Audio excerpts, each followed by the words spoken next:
What is the situation with Scott McTominay after last weekend, and with Palace in mind, are there any players going to be back? Scott, I think he didn't train so far this week, but I expect him back in training on Saturday, and then we have to see up to the game if he is 100% available or for part in the game. And also after the game we had an issue with Bruno, so he is a doubt for Monday, but he will fight to get also in this game. We know all Bruno. He will never rule him out for any game, so he's giving his best to be available.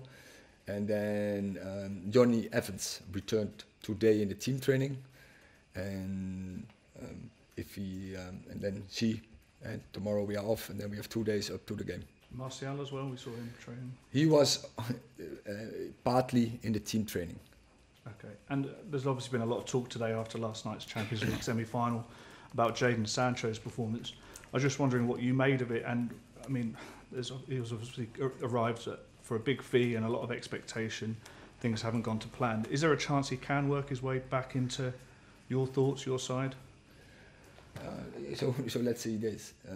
Yesterday he played very good, and we talked more about it. He's a very good player, and yesterday he showed why Manchester United bought him. He showed also that he represents a high value for Manchester United, so which is good. And so I'm happy for Jadon with his performance from yesterday, and we will see what's going to happen in the future. Erik, you said last week that you would probably have a chance to talk to Jason Wilcox this week. Have you done that? And are you now putting together the kind of structure and the plan and the site for next season? No, I didn't say I had a chance. No, definitely. We talk every day from now, from last week. So in a very short period, we have to build an intense relationship, and we are working on it now. And of course, a plan. We had a plan already before he stepped in, but of course we have to get aligned with it. So, and that takes time. But at the same time, we don't have so much time.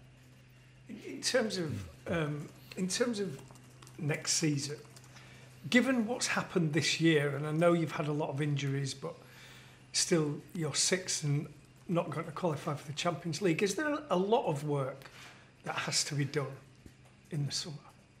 It always has a lot of work, and yeah, it sounds a little bit like well, it's normal, but it is normal that when you go in a transfer window, but the injuries have a big impact. So we know also we are still below the levels from the expectations that Manchester United has. So we have to catch up.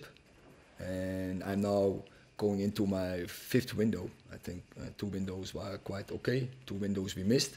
And we have to make new improvements into this summer. But also there is a base in this squad, which is very good. And yeah, definitely the injuries have a big impact on our season.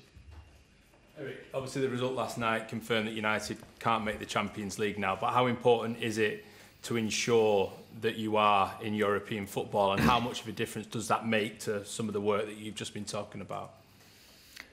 It's of course it's important, but we have 2 opportunities, and that is one over the league and one in the FA Cup final. And when you look at the work for next season, to be in the Europa League, to be in the Conference League, how much a difference does that make in your mind to the players you can attract, the budget that you'll have to play with, all that side of it? Definitely it will have an impact on the budget, but I'm sure Manchester United is a very attractive club to play for. So many players will be very pleased and be very happy to play for Manchester United, I'm sure. Just looking ahead to Monday, the Crystal Palace fixture. Oliver Glasner's had quite quite a significant impact at Selhurst Park. What have you made of the start that he's made, and is he a manager that you've tracked previously with the work that he's done? It's totally different, yeah. Totally different style of play. Thank you. Listen. Erik, there's been lots of talk about an overhaul of the squad in the summer, a revolution. You've said there's a good base to work with, but what did you make of reports suggesting that most of the players the club would entertain offers for and they would be up for sale?